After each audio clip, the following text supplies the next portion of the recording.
Care e problema cu arhitecții? Vor să creeze o lume mai frumoasă, dar ajung să fac asta pe banii și pe timpul lor.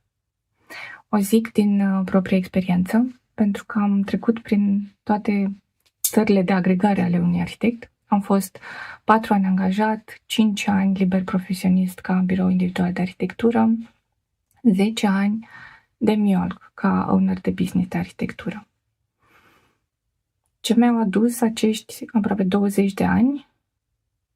Greșeli. Erau bune intenții de fiecare dată, dar când ne uitam la rezultate, nu arătau bine deloc.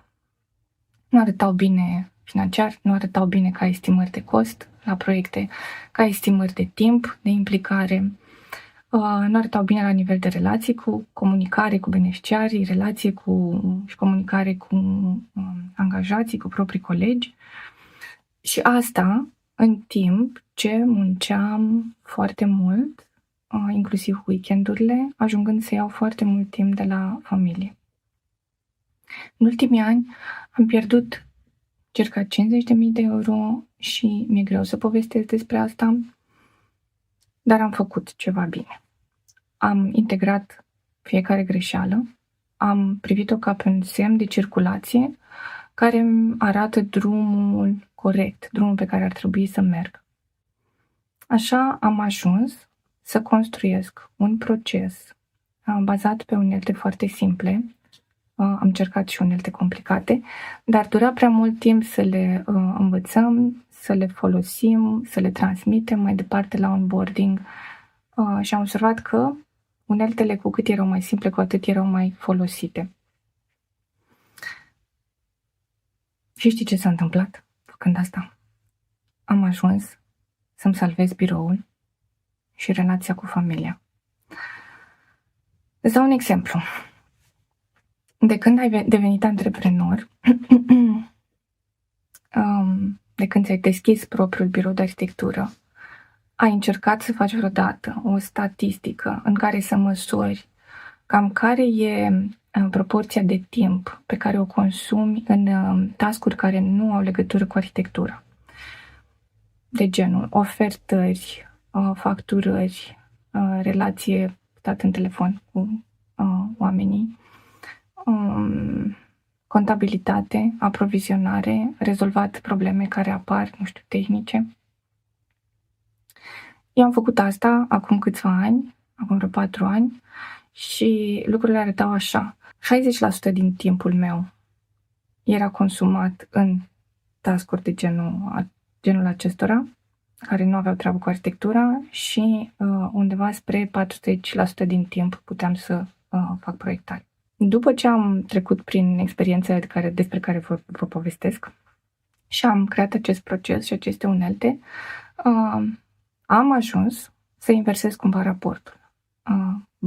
Ceva în plus, adică consum cam 23% din timp pe task-uri care nu au treabă cu arhitectura, rămânându-mi 77%, am făcut o statistică la ultimul yearly, pentru 77% din timp pentru arhitectură, ceea ce cumva se apropie de ceea ce am visat în momentul în care am pornit pe drumul ăsta. Și funcționează tot sistemul ăsta așa de bine încât am început să primesc mesaje pe e-mail, pe Facebook, de la colegi care cumva au un statement foarte corect și au spus: ok, dacă funcționează și e verificat, atunci hai să nu mai reinventăm roata. Învață-ne, povestește-ne. În plus, aș lua ca exemplu interacțiunea de anul trecut, unde am discutat direct cu arhitecți, am avut interacțiuni prin organizarea webinarului, am avut interacțiuni cu colegi arhitecți în cadrul cursului de anul trecut și mereu apăreau aceste întrebări.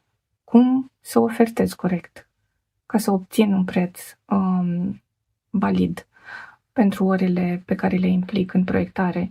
Cum să estimez timpii corect ca să nu ajung să-mi supraîncarc echipa, să am amânări, să nu pot să predau proiecte la timp, să se încurce unele peste celelalte? Cum să nu lucrez în weekend? Devin și un om normal care să aibă concedii. No, din experiențele acestea văd că sunt mulți arhitecți valoroși în România, dar care sunt sugrumați de task-uri care nu țin de arhitectură și care îi rețin din misiunea lor și din talentul lor până la urmă de a crea o lume mai frumoasă. Și mi-am dat seama că pot să ajut.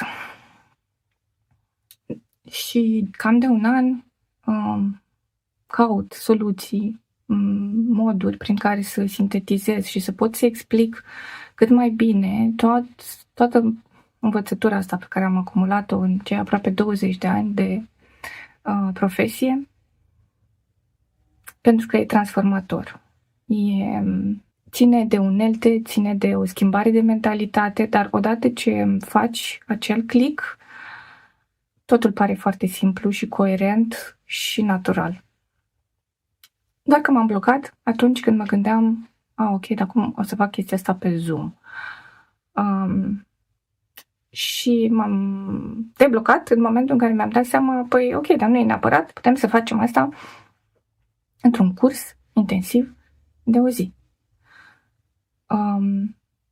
Și atunci am zis, wow, sună foarte bine, asta și pentru faptul că vom fi cu toții, ne vom întâlni, vom putea să discutăm și poate să aflăm și despre mai multe lucruri care ne-ar putea să ne-ar putea ajuta să creștem calitatea ceea ce facem.